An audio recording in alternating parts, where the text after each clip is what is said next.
It's a very great pleasure for me to be here with you at this investor conference and to share with you some thoughts about how difficult the investment landscape will be this year, or how easy it will be. And whether it will be easy or difficult is a matter of debate.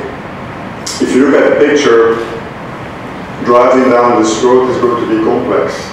At the same time, central banks continue to emphasize the fact that they will continue to adopt a policy which is supportive for markets.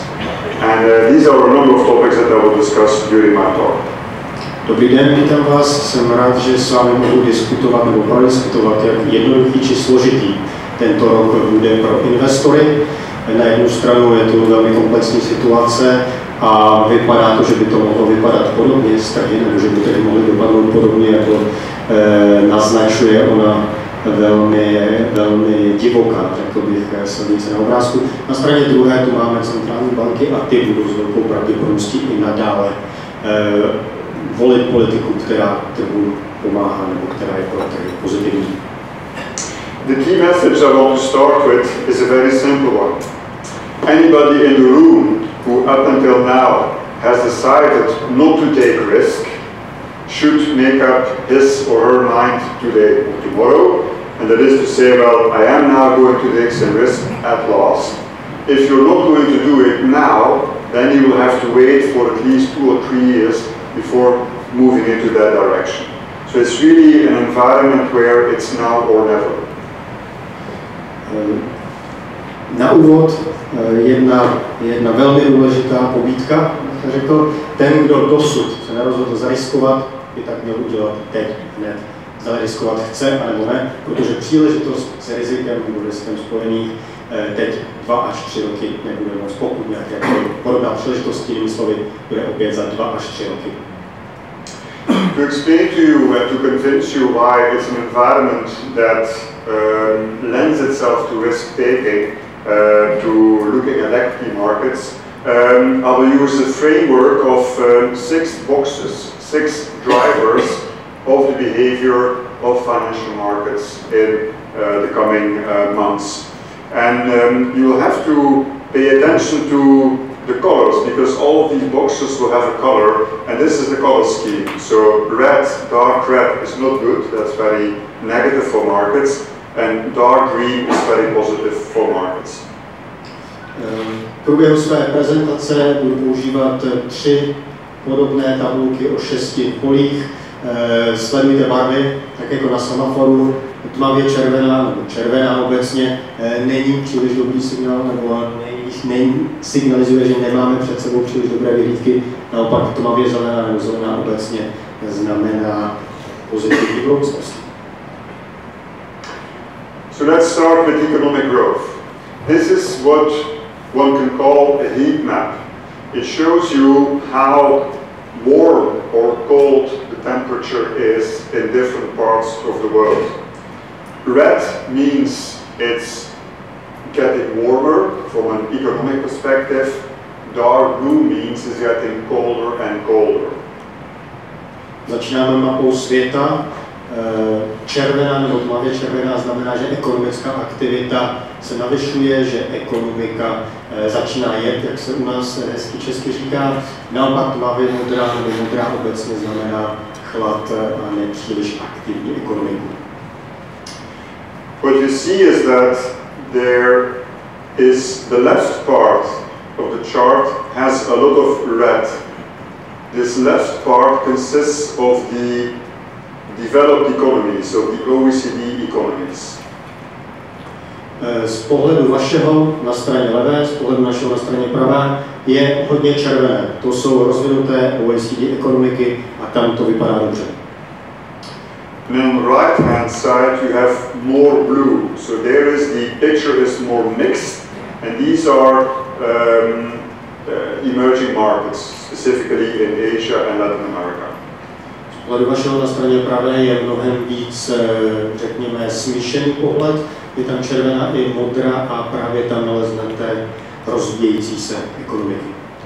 if you take into account the relative economic importance of the different countries, you come up with a global indicator, which is this column here, and which shows that it is nice dark red.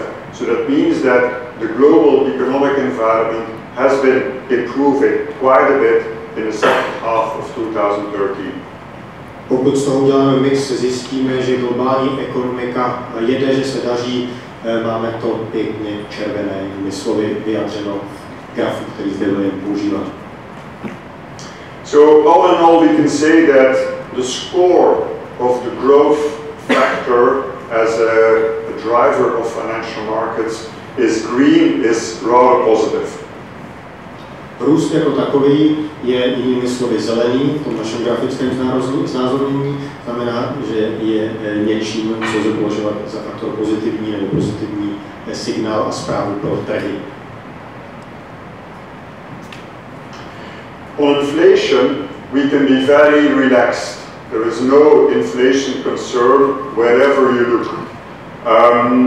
We can be very relaxed about it because the big advantage that low inflation brings to financial markets is that central banks can adopt a very easy, a very aggressive monetary policy to boost economic growth.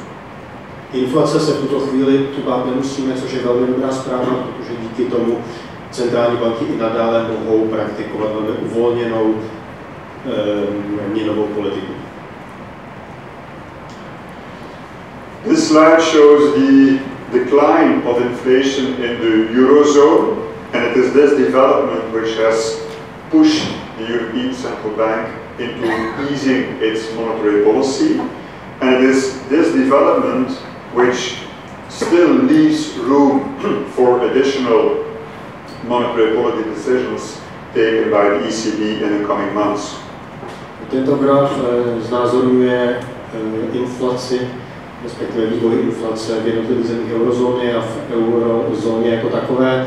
A právě díky tomu, respektive tomuto vývoji, ECB mohla zaujmout velmi uvolněnou nebo postupně uvolňující se měnovou politiku a určitě je tam ještě prostor pro další uvolňování té situace. Sometimes people wonder, with all the money creation by central banks in the US, in UK, in Japan, why has inflation not come back?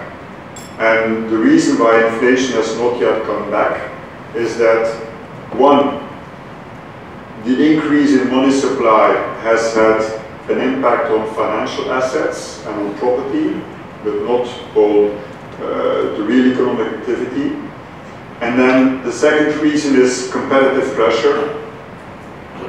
Commodity markets which have had a very lackluster performance, a very weak performance, and also a big unused pool of labor. Často se objevuje otázka, proč vzhledem k tomu, že je měnová politika tak uvolněná, jak je v mnoha ekonomikách světa velkých, Japonsko, Amerika, Evropa, jakože inflace není vyšší nebo nezačíná růst. Jak William říká, těch důvodů je několik. Za prvé platí, že money supply, nebo objem peněz, který je napumpovaný do ekonomiky, přispěl k navýšení nebo k růstu trhu, k navýšení cen finančních aktiv a podobně, a zároveň přispěl k růstu cen nemovitostí, ale v reálné ekonomice jako takové se to nepromítlo plošně. Druhá věc, kterou je potřeba brát v potaz, je, že volné peníze, které jsou pumpovány do ekonomiky, nějak zásadně nesehrály významnou roli na komoditních trzích, to znamená, nemáme tu inflaci poháněnou navýšením cen komodit. A třetí věc, kterou William zmínil, je velká míra nevyužitelného potenciálu, velká zásobárna nevyužitelného potenciálu. These factors will not go away soon, and it is for that reason that inflation has an even darker green color on my slide, and that means it has even a more positive impact on the behavior of financial markets. Again, let me insist, because it creates all the room for maneuver for central banks to adopt a very easy monetary policy. Žádná dramatická změna v této věci se brzy nechystá, proto inflace je ještě tmavě zelenější, než byl růst, který jsme probírali před chvilkou. Znamená to totiž, že je tu i nadále prostor, opakuje, pro další uvolňování nebo uvolněnou měnovou politiku. The third driver of the behavior of financial markets in 2014 will be economic policy and specifically monetary policy. Třetím faktorem, který je potřeba brát v potaz, je hospodářská politika a explicitně nebo jmenovitě a zejména měnová politika. The US Central Bank has decided in the month of December to reduce its money printing program, to reduce its quantitative easing. Fed se rozhodl v prosinci loňského roku začít utahovat kohouty, neboli nakupovat méně cenných papírů, než nakupovalo do té doby. This decision was greeted with applause by the equity market, because at the same time the central bank has made it clear that it will wait a very long time before considering to increase interest rates. Akciové trhy obecně na to zareagovaly velmi pozitivně, a to zejména proto, že Fed zároveň se svým rozhodnutím utáhnout kohouty řekl, že počká dlouho, velmi dlouho s tím, než začne zvedat sazby. This is, however, something that we have to keep in the back of our mind. That is, historically, as this chart shows, the red line, in the first year of rate hikes, interest rates go up 175 basis points, historically, on average. The market is now expecting that the rate hikes will start only at the end of 2015, and that the increase will only be 100 basis points. Nicméně je potřeba pamatovat jakousi historickou zkušenost. Na tomto grafu, který před sebou vidíte, ta tmavě červená značí, jak výrazně se sazby zvyšují průběžně, nebo jak výrazně se, průměrně, nebo jak výrazně se zvyšovaly v minulosti. Fed sice signalizuje, že k navýšení dojde až na začátku roku 2015, ale to za A, a za B očekává se oproti průměru, že to navýšení sazeb bude nižší, jestli si nepletu, tak o 75 bazických bodů. Tam se publika 100 bazických bodů, děkuji za nápovědu, oproti nebo ve srovnání s minulostí. Yes. So the message coming from the US Central Bank is we will continue with our very market supportive policy for a long time to come. Jinými slovy, Fed signalizuje trhu, můžete od nás nadále čekat na hodně dlouho ještě politiku, která je pro vás pozitivní, výhodná. The European Central Bank has also recently created a surprise by cutting its interest rates. ECB nedávno také překvapila trh, a to tím, že snížila svou úrokovou sazbu. The message that at the same time it has delivered is that it can still do many other things, that it still has a lot of ammunition left to stimulate economic growth if need be. Zároveň jasně dala najevo, že ve svém arzenálu má mnoho dalších nástrojů, které v případě, že bude potřeba, může nasadit, to znamená, může uvolňovat ještě něco více, než v tuto chvíli politika je. I have not brought along a specific slide on Japan, but the Japanese central bank is going to announce that it will continue its quantitative easing program also in 2016 and 2017.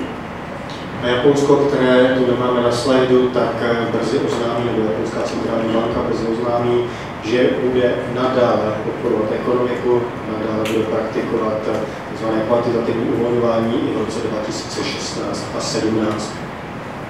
So this means that we have an interesting combination of, on the one hand, an improving economic picture, the heat map which I have shown, and at the same time, three major central banks in the world economy saying that they will continue to have a policy, to conduct a policy which is market supportive. Což nám vykresluje celkem zajímavý obrázek, kdy na jednu stranu se nám globální obrázek, nebo obrázek, který nás znázorňuje, jak je na tom globální ekonomika lepší. Máme tu růst a na druhou stranu máme tři největší banky světa, nebo jedny z největších centrálních bank světa, které i nadále do ekonomiky pumpují a pumpovat budou levné peníze. Nevertheless, the color which I have chosen for economic policy is less dark, and that is because of the fact that at some point in 2014, and I'm more thinking about the second half of the year, markets could become obsessed if data were to be very strong in the US. Markets would become obsessed with the idea that the first rate hike would come earlier than expected, more quick than expected. I přesto William pro toto políčko volí nejsvětlejší zelenou, a to zejména proto, že čeká, že by se mohlo stát, že v tomto roce, z velkou pravděpodobností v druhé polovině, pokud se budou objevovat dobrá makroekonomická data, může trh znervóznět a může se začít obávat toho, že Fed utáhne opět o něco pohnuty dříve, než se čeká nebo než se předpokládá. Let's now turn to valuations and discuss to what extent this good news is already incorporated in the prices. A teď se podíváme na valuace nebo ceny a podíváme se na to, v jaké míry už teď reflektují pozitivní výhled a dosahují pozitivní vývoj. Bond yields, as we all know, are very low and they reflect the conviction of bond markets that monetary policy will remain very easy for quite a while to come. Ceny dluhopisů nebo výnosy z dluhopisů jsou velmi nízké a to pouze potvrzuje nebo reflektuje přesvědčení, které panuje na trhu, přesvědčení o tom, že měnová politika centrálních bank zůstane ještě na poměrně dlouhou dobu uvolněná. At the same time, under American influence, bond yields in the US but also in Europe have gone up because the market is anticipating that eventually monetary policy in the US will need to be changed. Na druhou stranu další dluhopisy s dalšími výnosy začínají postupně růst, respektive výnosy začínají růst, a to proto, že trhy pomalu začínají předpovídat, že jednoho dne dojde k utahování měnové politiky, že k tomu prostě dojde musí. We think that this trend will continue in 2014, and we think that in the United States, 10-year bonds will reach a yield of 3.5% in the course of this year. Čekáme, že tento trend bude i nadále pokračovat a očekáváme, že dluhopisy s 10letým výnosem se dostanou na 5% v tomto roce, bavíme se o Spojených státech, a na 4% v případě Německa. Beyond that, there will be more rate rises, yield increases, and we think that in this business cycle, the peak in US yields will be around 5%, not beyond that. I poté bude tlak na růst, nicméně očekáváme, že v rámci tohoto business cyklu, obchodního cyklu, bude u amerických dluhopisů s 10letou splatností ten vrcholek na 5% nebo okolo 5%. So having low yields today and the prospect of yields going up makes buying bonds, long-term bonds today, not a good idea. A tato situace nebo tento předpoklad znamená, že v tuto chvíli nákup dluhopisů asi není úplně tou správnou myšlenkou nebo volbou. Corporate bonds are, if you look at the best quality, investment grade expensive. Spreads over government bonds are very tight and that will not change. Korporátní dluhopisy v tuto chvíli asi také nejsou úplně tím nejlepším. High yield bonds offer, of course, more attractive spreads, and that continues to be an asset class which is quite interesting for the coming years.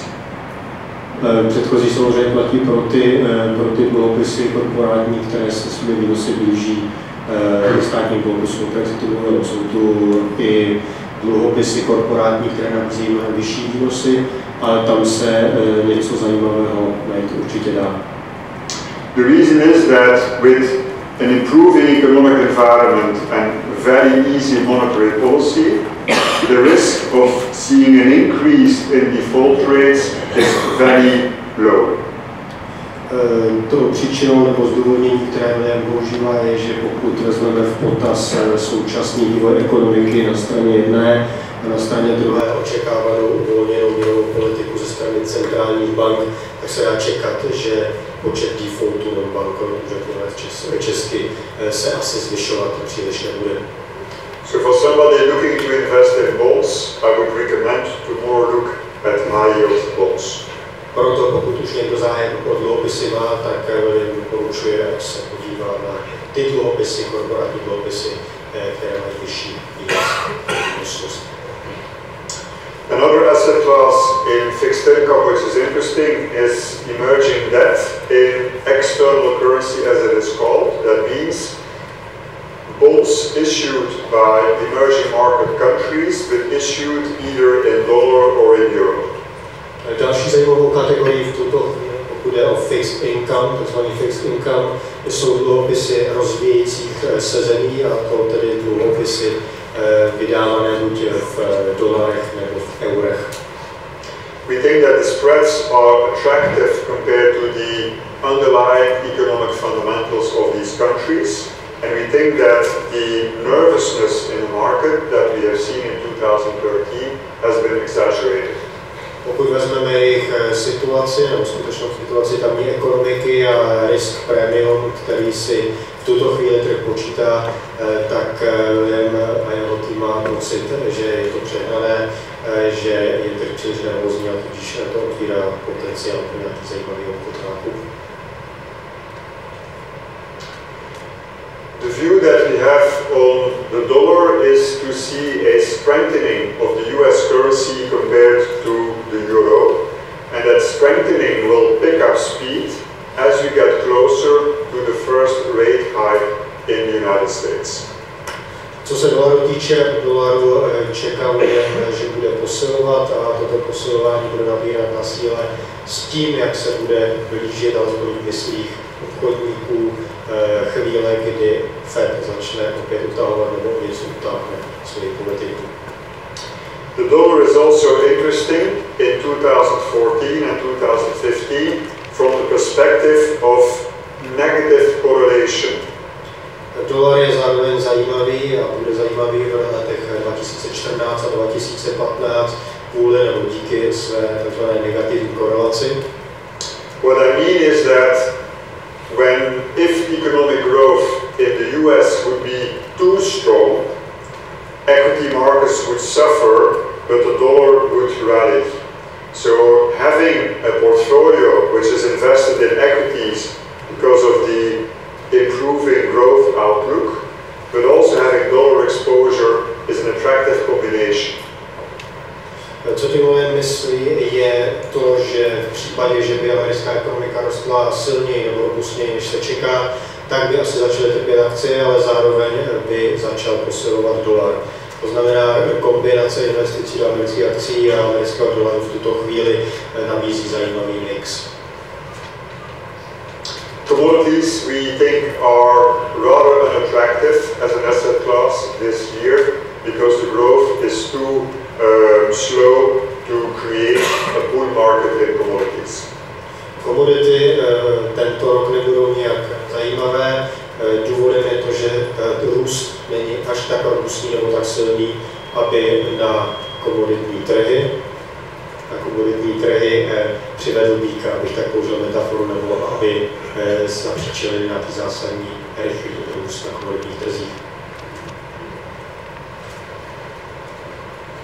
This shows the weekly performance of the Standard & Poor's in different years.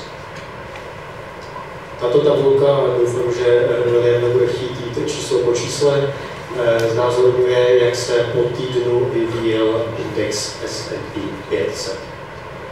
And I have ranked the weekly returns starting from the lowest and then going back down the list towards positive returns. So everything which is yellow is negative performance. Vše, co je zelené, tak je zápor neboli týden, kdy šly trhy, vyšel S&P do záporu. It starts in 2000 and it goes until 2013. If you look from 2000 to 2012, on average you will see that about 40% of the time is showing negative performance. Začínáme v roce 2000 a končíme v roce 2013. Když se podíváme, tak zhruba 40% toho, co je před námi, tak značí negativní nebo záporný výsledek. In 2013, only 14 weeks saw negative performance. And this is the consequence of the US Central Bank supporting the equity market. V roce 2013 šlo pouze o 14 týdnů, které byly negativní, nebo S&P připsal záporný výsledek. A to je přímé korelace, nebo to je důsledek uvolněné měnové politiky americké centrální banky. So then people say that the US equity market is in a bubble. Otázka tedy je, máme na americkém trhu bublinu? And indeed, if you look at the start of quantitative easing number 3 in September 2012, the market has moved up a lot and earnings have barely risen. A když se podíváme na rozdíl mezi tím, jak narostl trh, to je ta z vašeho pohledu pravý graf, červená linie, to je S&P, a proti tomu modré jsou výnosy, tak samozřejmě tam ten rozdíl je značný. However, if you look at the peak of earnings and the peak of the stock market before the crisis, so the peak in 2007, then you will see that the cumulative increase in the S&P, the red line, and the cumulative increase in earnings are more or less the same. So that is absolutely no bubble. Když se na to nicméně podíváme kumulativně, začneme v roce 2007 na jakémsi pomyslném vrcholku předkrizovém, tak jak S&P, respektive pozice S&P, tak výnosy začínají stejně, to je tedy na tom grafu vlevo, začínáme vlevo na tom grafu vlevo, a když se podíváme až doprava na současnou situaci, respektive tam září roku 2013, tak jsme v pozici, kdy se to opět příliš neliší, to znamená, kdy je S&P 500. Jak fungují nebo nefungují výnosy? Děkuji. Nevertheless, the long-term price earnings ratio of the US, long-term meaning based on a 10-year moving average of earnings, is now significantly above the long-term average. So that shows that the US stock market is already a bit expensive.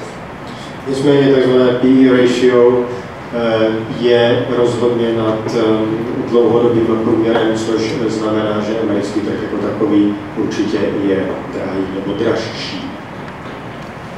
Europe, on the other hand, is significantly cheaper than the US.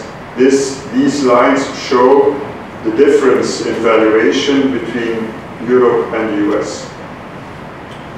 Na druhou stranu Evropa je zcela určitě oproti Americe mnohem levnější. Vidíte i na grafu rozdíl mezi Amerikou a Evropou. And emerging markets have also become cheaper and cheaper. A stejně tak i rozvíjící se trhy jsou čím dál tím levnější. Napoleon once wrote a book saying, when China will wake up, the world will tremble. Napoleon napsal knihu, která se jmenovala Až se Čína probudí, tak se svět zatřese. And by extension, we can now say that when the Chinese economic environment will definitively improve, emerging markets will make a big comeback. A stejně tak lze říci, že ve chvíli, kdy se situace v Číně skutečně zlepší, tak rozvíjející se trhy jako takové zažijí velký comeback. Emerging markets equities are the only big remaining valuation opportunity out there in equity markets, globally speaking. V tuto chvíli, pokud to bereme globálně, tak akcie rozvíjejících se trhů jsou ta poslední jediná skutečná příležitost na akciových trzích, která tu je. So, the score for valuation is orange. Markets are a bit expensive, but it's not red, so it's orange. Zpět k naší tabulce, znamená to, že valuace ceny jsou oranžové. Nejde o červenou, není to špatně, ale přehořívá, řekněme. The key question is earnings, and I'm coming to this page. The key driver of equity markets in 2014 will be the growth of earnings. Klíčové z tohoto pohledu bude, jak se bude dařit společnostem, jak budou růst nebo nerůst jejich výnosy. And we are confident that indeed earnings can grow sufficiently so as to push up equity markets. A William a jeho tým věří tomu, že výnosy budou růst dostatečně na to, aby i nadále podporovaly akciové trhy. The reasons are the following. One, the global economic picture is improving. Důvody za prvé, globální ekonomika, respektive výhled globální ekonomiky se lepší. Two, interest rates, and as a consequence, the cost for corporate funding remains very cheap. Za druhé, úrokové sazby a tím pádem cena financování je stále velmi nízká, zůstává levná.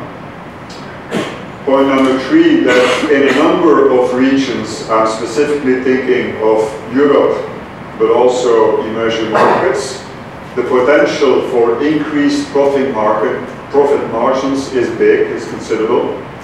Stále je tu ještě prostor pro růst jak v Evropě, tak v Americe. If you then look specifically to the forecast, you see that the consensus forecast is expecting 10% growth in US and 13% in Europe. Když se podíváme na konsenzus výhledů na tento rok, tak v případě Ameriky MSCI je to růst 10%, MSCI Evropa 13%, jinými slovy, v podstatě všechny kategorie, všechny regiony, které tu William má, tak by měly růst o 9,5 až 13%. These figures are a bit on the optimistic side. We are expecting 7% in US and 10% in Europe.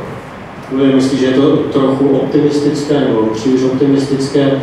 U něj vítězí názor, že půjde o 7% růst ve Spojených státech, 7 in US and 10 in Europe. Yes, correct. 10%. What's important to keep in mind when you think of Europe is that more than half of the revenues of European corporates are generated outside the Eurozone. Důležité, pokud se bavíme o Evropě, je mít na paměti, že zhruba polovina výnosů nebo zisků jsou navázány na to, co se děje, evropské korporace je navázáno na to, co se děje za hranicemi Evropy. And it means that European earnings are far more sensitive to the improvement in the global economic environment as we are expecting this year. Což znamená, že Evropa je mnohem citlivější vůči tomu, co se děje za hranicemi jejími. So the color for corporate earnings is green. The outlook is pretty attractive. Proto, co se týče korporátních zisků, políčko vybarvíme zeleně, vypadá to celkem slušně. And then the final box is risk factors, a list of things to keep you awake at night. So if you want to sleep quietly, don't look at the screen now. If you want to have all the elements right in front of you, go down the list. A na závěr rizikové faktory, ty z vás, kteří se nechtějí budit ze sna s tím, co by se mohlo stát špatného na trzích, tak nečtěte, pokud zvládáte číst, a neposlouchejte, pokud posloucháte. Pro ty ostatní probereme rychle rizika. The most important risk factor is this one here, surprisingly strong US growth. That is that at the moment, financial markets are expecting that US central bank will continue its very easy policy for a long time and will only start tightening at the end of 2015. So reducing quantitative easing for the first rate hike and 2015. Tím největším rizikem je něco, co už jsem zmínil v úvodu, je to důvěra v americkou ekonomiku. Pokud americká ekonomika bude růst výrazně a robustně, může se stát, že se tady začnou bát, nebo že skutečně dojde na to utahování měnové politiky ze strany Fedu dříve, než se čeká. V tuto chvíli se čeká, že sice Fed bude snižovat objem peněz, který pumpuje prostřednictvím kvantitativního uvolňování do ekonomiky, a na druhou stranu, že sazby začne zvyšovat až na konci roku 2015. Pokud by se na tomto něco změnilo, mohlo by to mít negativní dopad na trh. If US growth would be surprisingly strong, it would mean that the market would start to anticipate that the first rate hike would come early 2015. And that prospect would weigh on equity markets, would push down equity markets, it would push down bond prices and hence push up bond yields, and it would also push up the dollar. Pokud by trh nabyl přesvědčení, že by Fed mohl, nebo že Fed zvedne sazby úrokové už na začátku roku 2015, můžeme se dočkat negativního vývoje, to znamená poklesu akciových trhů. Mělo by to pozitivní vliv na dolar vyrost a mělo by to vliv i na dluhopisy. So this is then the overall map. So there's a lot of green with two orange boxes, valuation and risk, as you would expect. A tady je onen graf, který jsme slíbili na začátku, už plně vybarvený. Máme tu spoustu zelené, respektive 4x zelenou a 2x oranžovou. Jednou z nich je valuace ceny, to znamená, za kolik se teď na trzích už prodává, druhá právě probraná rizika. Conclusion in terms of investment advice, what to do when you have a lot of cash. Co byste měli dělat, pokud máte spoustu peněz na hromadě a máte chuť investovat? First, listen to central banks, and they are telling you cash will continue to be totally unattractive for a long time. Za prvé poslouchejte, co říkají, a dívejte se na to, co dělají centrální banky. Z toho, jak se chovají, je jasné, že cash hotovost ještě na nějakou dobu a poměrně dlouhou dobu nebude zajímavá volba. Secondly, they're also telling us that if we would have tougher economic times, that they will do something to support growth. Za druhé, centrální banky jasně signalizují, že pokud budou nějaké problémy, pokud se objeví další problémy, takže pomohou. So, you want to be out of cash, and then you could look within bonds to high yield and to emerging market bonds. To znamená, na místo hotovosti sázejte, pokud chcete nakupovat dluhopisy, do dluhopisů s vysokými výnosy, do rozvíjejících se trhů, které jsme zde zmiňovali. On emerging market bonds with a clear preference for bonds issued in external currencies, so dollar or euro.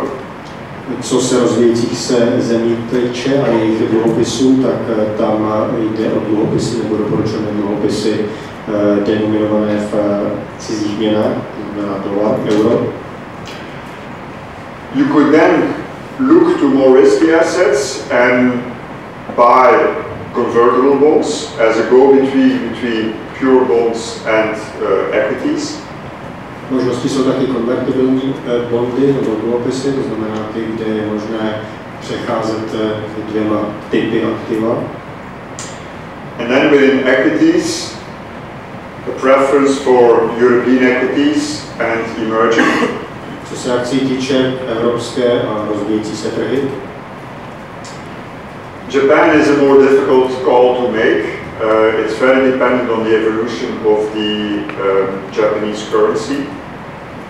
Co se Japonska týče, velmi těžké říct, do značné míry to závisí na tom, jak se bude vyvíjet jen japonská měna.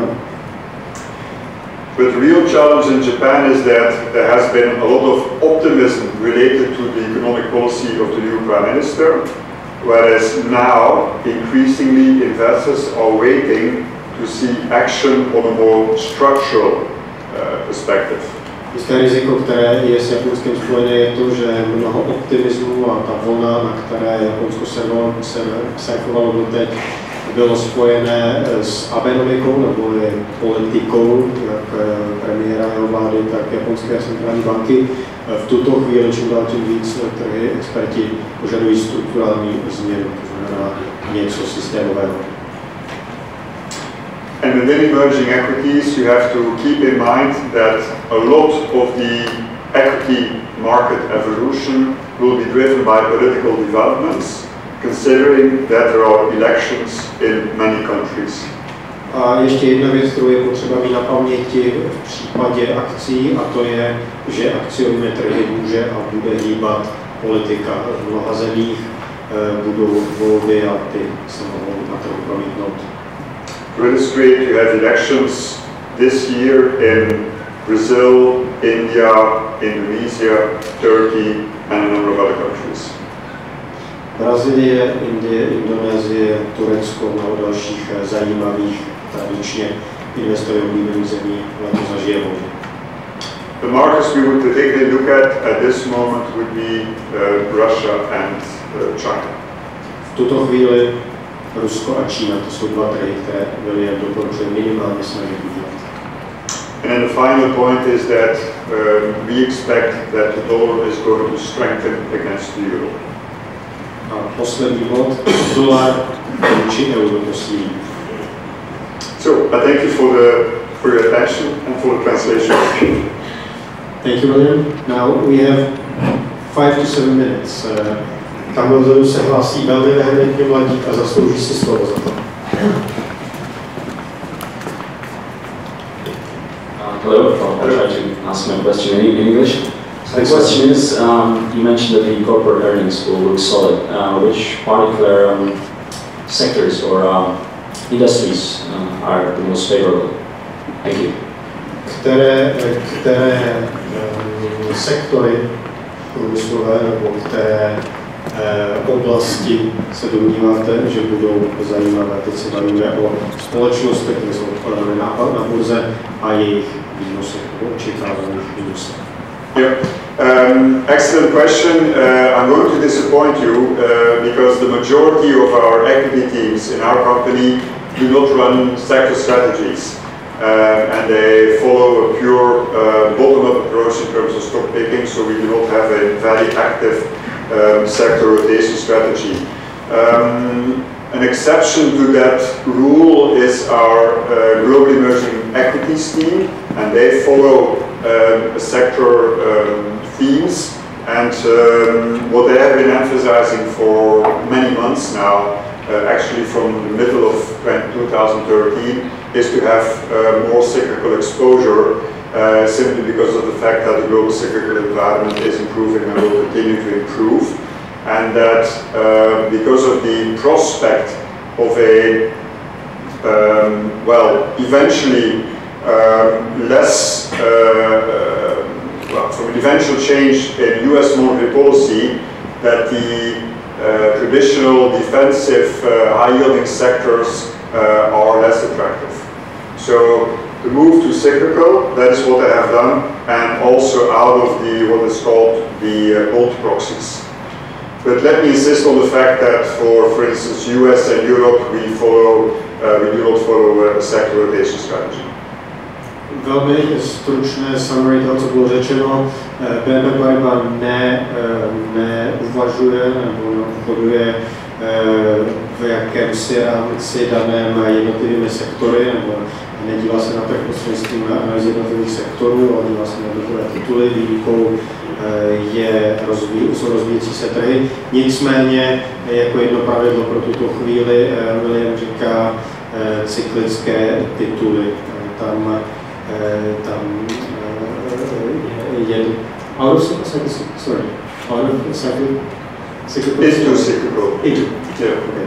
takže sázet na cyklické tituly, naopak pokud by v Americe docházelo k nějakému vývoji, který by byl neočekávaný, nebo který by byl mimo ten hlavní záběr, hlavní proud, tak dávat pozor na ty tradiční defenzivy.